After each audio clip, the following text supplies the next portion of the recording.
once again, and I have make a new ear. What will I say? Airsoft or ear hard, because this is not a airsoft. Okay, I have made a new air gun, air rifle. So in my previous video, I have made that air gun of version 2 v-2, which in there I have used this tube as my air compression chamber.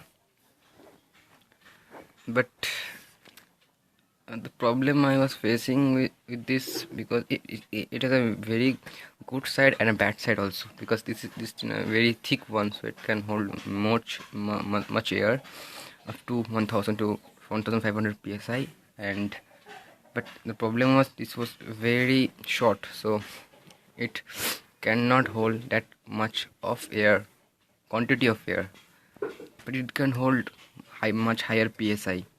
So I was so dumb that I've make this gun, and I forget that I don't have that kind of air pump to put out 1500 psi of air.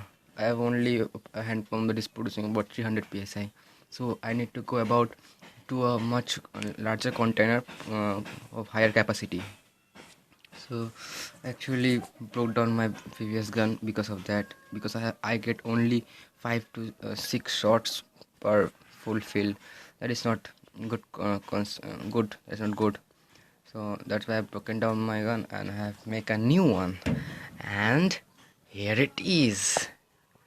This is my new gun, and I have used this as my air chamber. And this is a very big one. It can hold much more air, and I got about 15 to 17 shots per fill at high power, and about another 5 for medium, and about another 6 for low. So total of going about 30 shots per fill, and that is huge for a homemade air gun. And the BB on high power goes to about 600 to 700 feet per second. Whoa, that is nice. 600 to 700 feet per second. I have cornered this gun, and I found that it is very good. So what was I saying, that this gun is really powerful, and it give a very constant good I can't say that word, sorry for my bad English. Leave that. It is a very good shot, about about 20, as I said, that 30 shots per fill, which is very good. And this gun has no leakage.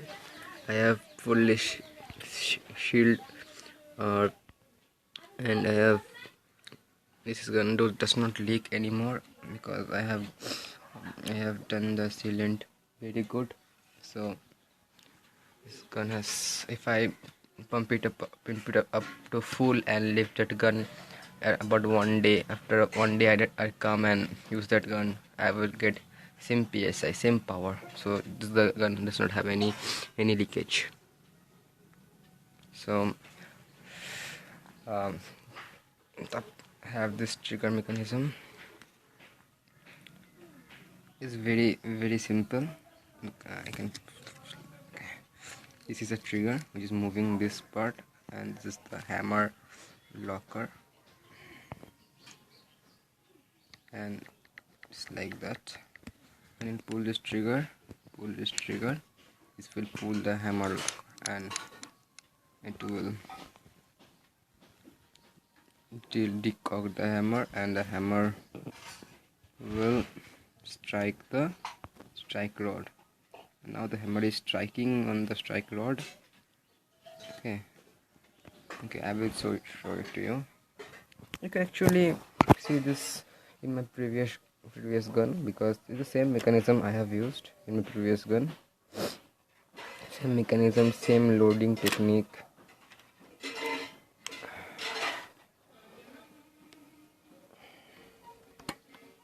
The gun is now loaded, and there's a gap.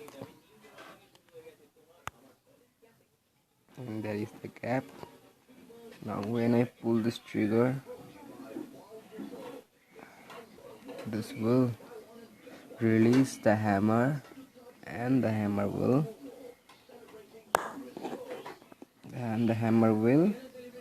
get strike the, there you go, strike the pin very hard. The air will release, and the air will come from here and go here through the barrel, and taking the bullet with it, exiting through the nozzle. So I have cocked the gun. Now let's try it without any BBs. Okay, let's 1, 2, 3, fire. Whoa, that is a very big sound. So this is the making video, not making video, but just a review, and I will show the power test of this gun in the next video. So thank you for watching, and maybe enjoy the next video of the power test of this gun. So thank you.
So after the first power test of the gun, I have found that actually you can see that the BB does not penetrate the both bottles. So before that, I have actually power tested this gun before, and it actually penetrate the both the bottles. So this time, why didn't it penetrate the both bottles? So I have working on the problem, and I found that you can actually see in the picture. I have marked it with a red marker. The first bottle was penetrated, that was good, but the second bottle, actually the baby hit in the side, not in the middle. That's why it didn't penetrate. It hit in the side and get bounced off by the bottle. So that caused the baby to bounce off, and it didn't penetrate the second one. You can see the actually water coming over the bottle on the front and the back also. You actually can see the huge bubble formation inside the first bottle, and was caused by misalignment of the bottles, and about firing in the, so also firing, it was also my fault. I did fire the gun in the wrong direction, so that's why the BB get hit on the side, and it did not hit in the middle. So that was a problem. So thank you. You all YouTubers are watching now is a .22 caliber pellet. Yes, this is a .22 caliber pellet fired out of a .25 caliber barrel. So there was a huge gap inside the barrel with the pellet. So the pellet did not sit good. It was a huge gap inside the barrel and the pellet, but I still fired the pellet, and you can see the pellet completely get smashed. So still it does have enough power to smash the pellet, and which is a huge amount of power. So if the pellet actually fit in the barrel quite smooth and snugly, it will really have more power than the picture you are seeing now. It will completely destroy the second pellet. So this was the pellet test inside my DIY airgun.